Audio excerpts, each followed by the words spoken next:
Kisah dan cerita yang akan saya sampaikan ini, kalian boleh menganggapnya sebagai cerita dongeng atau khayalan semata. Kalian boleh menjadikan bahan renungan dan mengambil poin positifnya saja dari kisah dan cerita ini. Tetapi bagi kami, ini akan tetap menjadi suatu kisah dan cerita yang nyata yang dialami oleh seseorang yang kami yakini sebagai sosok manusia pilihan Allah yang bertindak sebagai tangan dan kakinya di muka bumi saat ini. Kami meyakini seseorang itu sebagai Khalifah Allah yang hadir pada zaman sekarang ini karena di dalam dirinya mampu mewarisi Nur Muhammad ataupun nurun ala nurin, yaitu cahaya di atas cahaya. Seseorang itu memiliki jiwa kerasulan karena di dalam dirinya mampu mewarisi arwahul muqaddasah Rasulullah Muhammad SAW ataupun mampu mewarisi roh kerasulan. Hanya manusia yang menjadi utusan Allah saja yang mampu mewarisi Nur Muhammad ataupun nurun ala nurin tersebut. Dan seseorang yang kami yakini itu jelas juga nasab atau silsilah-silsilahnya sampai kepada Rasulullah Muhammad SAW. Saat ini, seseorang itu sudah menjadi pemimpin di alam gaib. Semua penduduk langit patuh kepadanya. Begitupun raja dan ratu penguasa dari bangsa gaib yang ada di seluruh penjuru bumi ini. Semuanya akan patuh dan tunduk kepadanya. Seseorang itu berpenampilan seperti manusia biasa pada umumnya. Beliau tidak berpenampilan seperti ulama jika berpergian kemana-mana. Beliau sudah sering berbaur dengan masyarakat luas, tetapi banyak orang yang tidak bisa mengetahui sejati dirinya. Sejati dirinya sulit diketahui oleh banyak orang karena dirinya sudah disembunyikan oleh Allah Subhanahu wa Ta'ala dari pandangan manusia. Sekali lagi saya ingatkan, kalian anggap saja ini adalah kisah dan cerita dongeng atau khayalan semata. Terserah kalian mau bilang apa. Kalau di dalam kisah dan cerita ini ada sisi baiknya, maka ambillah poinnya itu. Bagi kami, masalah Imam Mahdi adalah masalah ketuhanan, jadi tidak boleh sembarangan dan tidak boleh asal-asalan dalam menyampaikan informasi tentang dirinya. Menyampaikan informasi tentang kekasih utusan Allah tidak boleh asal-asalan atau dengan kebohongan. Jika disampaikan secara asal-asalan serta dengan kebohongan, maka bahayalah yang membayangi dirimu. Jika kalian juga mau menyampaikan informasi tentang Imam Mahdi ataupun Al-Mahdi, silakan saja, karena tidak ada yang melarang.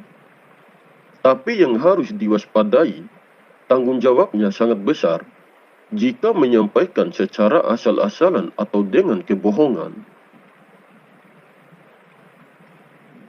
Di sini kami tidak pernah memaksa kalian untuk percaya dan meyakini terhadap apa yang saya sampaikan. Maksud dan tujuan kami berbagi informasi tentang kekasih utusan Allah mungkin bisa membantu memberikan sedikit gambaran tentang seperti apa sosok manusia yang benar-benar pantas menyandang gelar sebagai Imam Mahdi ataupun Al-Mahdi. Kalian ambil saja poin positifnya di setiap informasi yang kami sampaikan. Awal mula ketika sang Khalifah ataupun Imam Mahdi merasakan adanya ilmu dan kekuatan yang muncul dari dalam dirinya. Awalnya beliau tidak terlalu paham mengenai ilmu hakikat dan ma'rifat. Dan beliau juga bukanlah ahli fikih ataupun ahli hadis. Ibadah yang dijalankan beliau tidak terlalu banyak seperti apa yang dilakukan oleh para ulama. Ibadah yang dijalankan olehnya hanyalah solat dan berzikir Setiap waktu beliau selalu mengisi dengan zikir, sehingga beliau jarang keluar rumah, apalagi sering keluar berpergian. Pagi, siang, dan malam, dirinya selalu berzikir, dan hanya terus berzikir kepada Allah Subhanahu wa Ta'ala. Karena keseringan berzikir, sampai-sampai zikirnya itu dijadikan ibadah yang sangat disukai olehnya, dan hatinya pun merasakan begitu cintanya dia kepada Tuhannya. Singkat cerita, pada suatu ketika, setelah selesai istirahat dari zikirnya, beliau langsung merasakan keanehan pada dirinya. Beliau merasakan adanya suara yang muncul dari dalam relung hatinya, yang selalu menuntunnya untuk berbuat seperti ini dan itu. Suara itu selalu menuntunnya untuk melakukan kebaikan dan menjauhi dari perbuatan yang bisa menimbulkan dosa.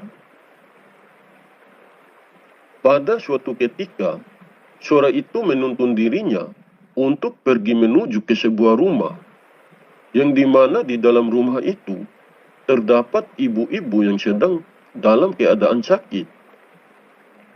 Orang itu mengalami sakit karena gangguan gaib ataupun terkena sakit kiriman dari tukang sihir. Setelah sampai di rumah itu dan melihat orang yang dalam keadaan sakit, beliau merasa bingung harus berbuat apa. Dalam keadaan bimbang karena tidak tahu harus berbuat apa, suara yang muncul lagi dalam kolbunya menyuruh beliau untuk menyentuh kepala orang yang sakit itu dengan jari telunjuknya, dengan niat menyabut keluar semua penyakit kiriman itu. Setelah beliau melakukan sesuai dengan petunjuk dan arahan yang muncul dari dalam kolbunya, orang yang mengalami sakit tersebut langsung merasakan baik kondisi tubuhnya dengan seketika. Melihat orang itu sudah langsung sembuh, beliau langsung ditanya oleh orang itu, "Kenapa Anda bisa tahu rumah saya? Dan kenapa Anda bisa tahu kalau saya sedang sakit?" Beliau hanya menjawab, "Saya juga tidak tahu rumah ibu, dan tidak tahu kalau ibu sedang dalam keadaan sakit." Beliau mengatakan, "Saya bisa sampai ke sini karena ada yang berbisik dan ada yang menyuruh saya datang ke sini. Saya juga bingung." Begitu dirinya menjelaskan kepada orang itu. Singkat cerita, setelah pulang dari rumah orang itu, beliau langsung duduk dengan temannya di tepi kolam. Dan di kolam itu ada sebuah kepiting. Posisi beliau dan temannya duduk agak jauh dari kolam tersebut. Temannya beberapa kali melempar kepiting itu tapi tidak mengenainya. Karena melihat temannya itu, beliau mengambil satu gumpalan tanah. Lalu beliau menyuruh temannya lempar dengan gumpalan tanah itu. Setelah temannya melempar dengan gumpalan tanah itu dan mengenainya, tanpa disadari, kepiting itu langsung hangus terbakar. Reaksi temannya pun langsung kaget dengan kejadian itu. Beliau sendiri pun merasakan keanehan pada dirinya sendiri. Setiap hari, beliau selalu bertanya-tanya kenapa dirinya bisa seperti itu. Karena masih penasaran dengan kekuatan yang muncul dalam dirinya, beliau mencoba lagi pada ketika malam hari. Dirinya keluar dari rumahnya.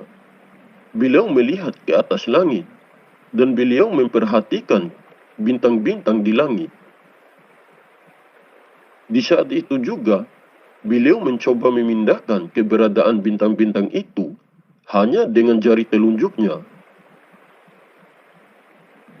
Baru percobaan pertama, beliau langsung kaget karena dirinya tidak menyangka bisa memindahkan keberadaan bintang-bintang itu dari satu tempat ke tempat lainnya.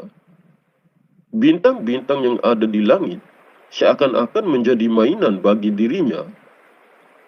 Sejak itulah beliau bisa yakin bahwa dirinya memiliki ilmu ataupun kekuatan yang sangat luar biasa yang telah dianugerahkan oleh Allah Subhanahu wa Ta'ala ke dalam dirinya. Karena waktu mengalami keanehan itu, beliau hanya berjalan dan melangkah sendiri atas bimbingan langsung dari Allah Subhanahu wa Ta'ala. Setelah sekian lamanya, beliau mencari tahu tentang siapa jati dirinya. Namun pada akhirnya, beliau mengetahui juga tentang sejati dirinya yang sebenarnya melalui petunjuk langsung dari Allah Subhanahu wa Ta'ala. Sebenarnya masih ada banyak lagi tentang ilmu dan kekuatan yang muncul dari dalam dirinya yang pernah beliau tunjukkan untuk membuktikan tentang sejati dirinya yang sebenarnya. Mungkin hanya beberapa itu saja yang bisa kami sampaikan dari kisah dan cerita ini mengenai ilmu dan kekuatan yang dirasakan oleh sang Khalifah ataupun Imam Mahdi yang muncul dari dalam dirinya. Oke sobat, mungkin ini saja yang bisa saya sampaikan. Lebih dan kurangnya saya mohon maaf. Terima kasih. Wallahu a'lam bishawab. Wassalamualaikum warahmatullahi wabarakatuh.